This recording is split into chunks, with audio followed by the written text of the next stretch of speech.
Chaka has been deported from Uganda. She'd been invited to perform at a New Year celebration in the capital, Kampala. Our correspondent in Uganda, Yvonne Ssenyange, joins us now from Kampala. Good evening and welcome to The Full View. Can we just quickly get some clarification? Because earlier on, when we spoke to Yvonne Chaka Chaka, she said that everything is fine, but she is leaving Uganda. But now we see there's a statement that has been released, and I see that even the Ugandan Home Affairs Department, if I'm not mistaken, has also issued a video confirming that indeed she has been deported.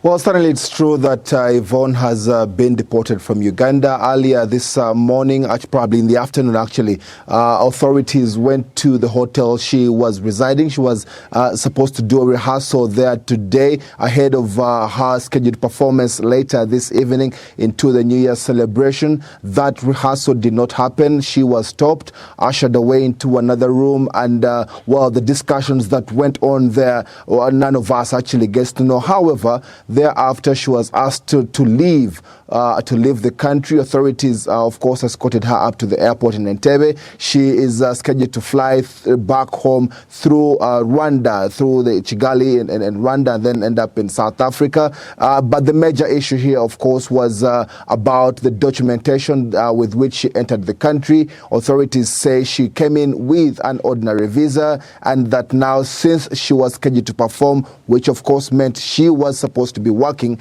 she should have actually come in with a work permit. Now, that actually is the contentious issue for the moment, and unfortunately, several of those that were looking forward to see her perform later this evening will not be able to see Yvonne. Apart from what the police is telling us, that there were rehearsals that were taking place, can we independently confirm? I've seen that there were reports as well, that there were reporters in the vicinity as the rehearsals were taking place. Because another bone of contention is that whether indeed she was in the country to perform or whether she was just merely there to make an appearance.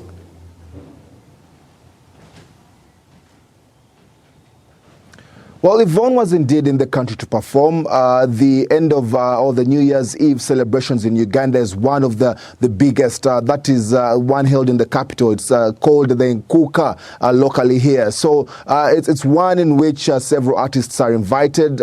Probably even just to let you know, a famous Congolese musician Kanda Bongoman is also in the country to perform at another venue. So Yvonne was entirely here to perform for the King of Buganda, who also is the main celebrant for that particular event. But going back to what you were saying earlier, yes, there were journalists in the rehearsal room. What I have been able to gather is that they were asked to switch off their phones, or less they will actually have been confiscated. So yes, the situation definitely turned out to be as such, and it's probably one that seems or pretty much looks beyond than just Yvonne coming here to perform.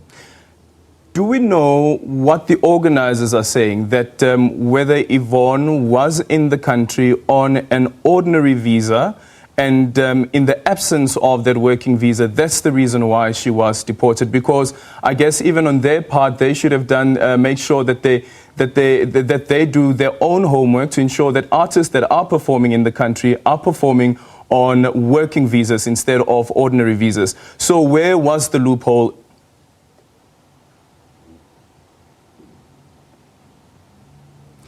Well, the organizers haven't really come out to quite establish what particular documents Yvonne should have come through the country with. But what we have reliably been informed is that Yvonne and the organizers, the promoters of the event, were asked to apply for a work permit at that moment, which we have gathered they were not willing to do, hence the deportation of Yvonne. But yes, the promoters should have done due diligence on their part. But then again, this brings more to ask about all foreign performers that come through in the country. Do they come in on ordinary visas or work permit visas? A work permit visa here will cost between $250 and about $1,500. And from what the immigration documents indicate, that a businessman or business person, somebody coming to do business, would have to pay up to $1,500 a year for the work permit. So in that situation, probably it doesn't, in one way or another, doesn't probably make quite enough business sense for the promoter to pay that much for one day's performance. Sure. But even still, they probably should have done a due diligence on their part to ensure that Yvonne comes in on the right document. Sure, because those are the immigration laws of the country. But quickly, one aspect that we cannot divorce from this conversation is this at all politics at play as well? Is her relationship with Bobi Wine at all one of the reasons that fueled the authorities there to make sure that she doesn't perform?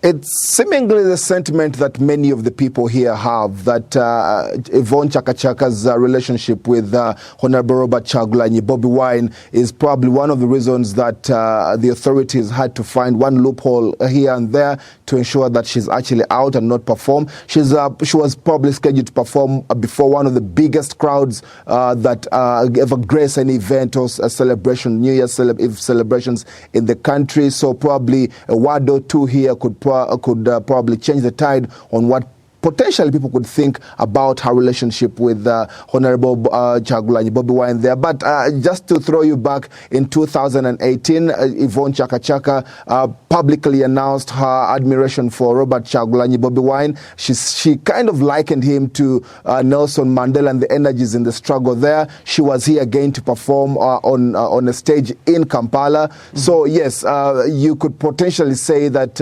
Yvonne's exit at this point in time in Uganda could, in one way or another, be linked to something political.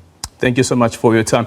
And let's not forget that the last time that Bobi Wine was here in the country, and when I spoke to him as well, he indicated that he will be running for the 2021 election, and one then wonders whether the politicians in the country were trying to counter any political statements that could take place at that concert.